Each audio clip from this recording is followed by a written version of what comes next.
is time now for our weekly segment on alternative investing. And this week, Bloomberg Intelligence took a look at how private credit is affecting regional banks. Analysts say that private credit's growth has yet to meaningfully encroach on the sector, but competition is heating up.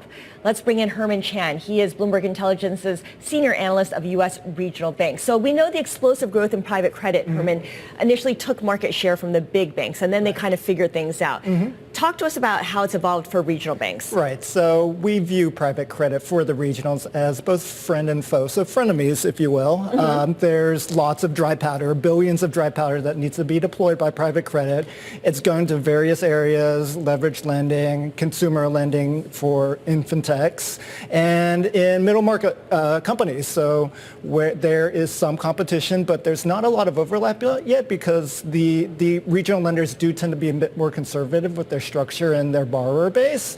But that being said, we do see some clients leaving the regional banks to a private credit loan on the outskirts right now. But Western Alliance and Zions flagged problems with their loans to First Brands. So, of course, we know that private credit, there's an overlap there. Which regional banks really stand out in terms of exposure to private credit? Yeah, so there's lending to the lenders, which is what we talk about in the note in terms of being friendly to private credit. So that's happening. Western Alliance talked about the lender finance business, which is their indirect exposure to First Brands. And then a lot of the other regional banks do that just because it's a very conservative credit.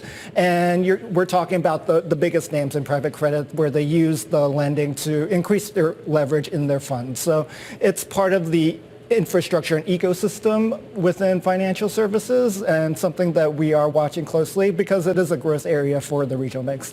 And very quickly before we let you go, what does the prospect of lower interest rates next year mean for this relationship between regional banks and private credit? Yeah, so lower interest rates, it decreases the cost of capital for the private credit folks. So that means that maybe they can take more borrowers from the middle market and really use regional banks to juice their return. So it's going to be more of the same.